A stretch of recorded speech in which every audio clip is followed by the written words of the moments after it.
Everyone, this is a very short video about a thesis statement in an argument essay. How do we write thesis statement? We hear about it, but we don't know how to write it or what are the components that are part of this particular item in an essay, which is what's called thesis statement. Now, thesis statement is, as we know, the essay consists of three different parts, which is the introduction, the body, which can consist of more than 2 or 3 or 4 paragraphs, and then the conclusion, which is at the end of the essay. Now, in terms of the introduction, of course, we will have the hook, what's called the hook, which is a quotation or something to attract attention, which comes at the beginning of the introduction. But there is what's called thesis statement, which is extremely important in any essay that you write, that you need to have to say what is your statement, what is your thesis statement, what are you trying to say, what is your position, what is your opinion, and that you are trying to cover in this particular essay. So it's very, very important to know how to write it or conform it or make it. Hi Muftah, Abd Rabbu. So this is really what we are talking about here. So what are the components of a thesis statement for a student or for somebody who's writing an article or an essay? Thesis statements are the position or the attitude or the viewpoint of the author, which is you, that you're writing an essay. And that view needs to be expressed well and clearly in order to make it as a view which is clearly stated. How do you make it clearly stated? What you need to do, you need to add one of these words or phrases that signal an opinion being expressed. And I'm going to show you that on my computer. 1 second.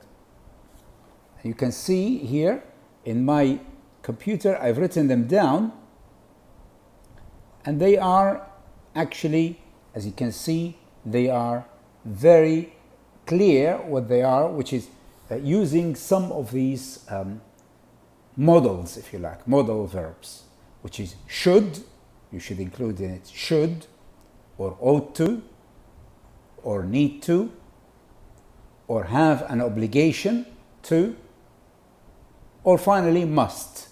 So one of these should be actually mentioned in your thesis statement. Not all of them, but just only one of them, because all of them express more or less the same thing in a way. So that's why you need to include one of them. The second thing, the second component, apart from these modals or modal verbs, is this component. Let's look at this particular example, which shows you exactly which one is a weak thesis statement and which one is a strong thesis statement. If we look at the first one here, we say, for example, the example says, using mobiles while driving is not a good idea. Using mobiles while driving is not a good idea. Of course, this position of the writer is not clearly stated. Why? Think about it. Why is it not clearly stated? And that is, we're talking about the first one here. Okay, if you look at it, the first one. The first one is the one we are talking about. Yes, and it is because it says is not a good idea, which is a very general comment here and not specifically indicating the position of you as an author or writer of this position. That is the weakest thesis statement if you are to write it. And usually you write this thesis statement at the end of your introduction. The second one is a little bit, not weak, but a bit stronger than the first one, which is using mobiles while driving should be prohibited. Prohibited, of course, should be prohibited. Now, the second one seems to have a clear position by the writer. Because of what? Think about it. It is because of the word should. Because the word should, as I said earlier, is one of the components of a thesis statement. So that is very important to include in your thesis statement. That's why it's a bit stronger than the first one that we have seen in terms of thesis statement. Then the third one is better or even stronger than the second one and the first one. And that is because of something I will show you. I will read it first. Using mobiles while driving should be prohibited, which is the same as the one before, number 2, for various significant reasons.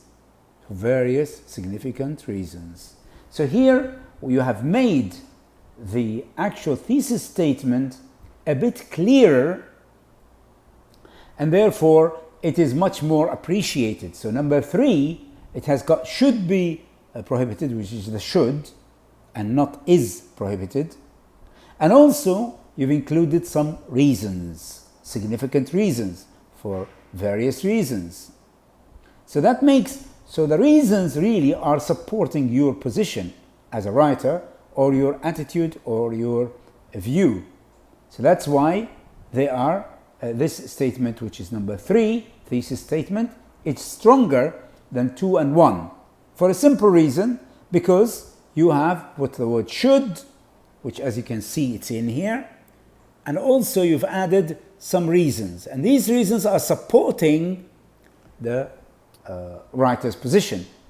So that's extremely important because they are supporting that position of the writer. So it's not only just stating that there are reasons, but that they are, it should be prohibited or banned, but it also, there are reasons for that. Now the best or the strongest of these 4 different thesis statements is number 4. Why is number 4? Let's have a look.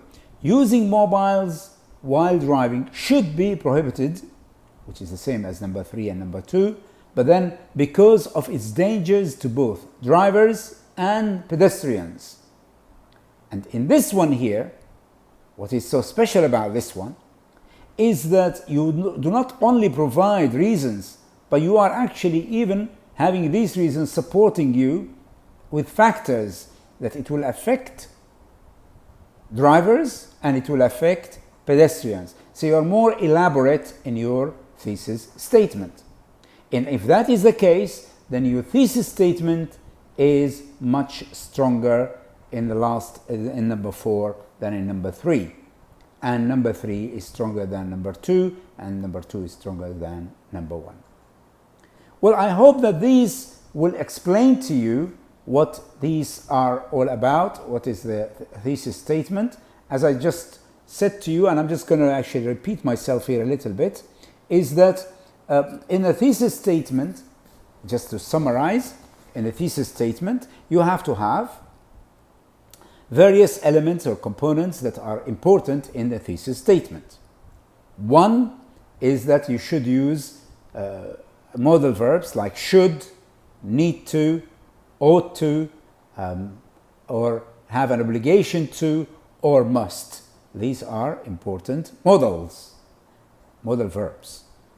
Also, you need to put in the thesis statement reasons, and not only mention the reasons, but maybe factors that affects that one, as factors that affect them, as in the case of example number 4. So that way, at least you know that these are elements that can actually support you as an author or as a writer of an essay about an argument or a counter argument.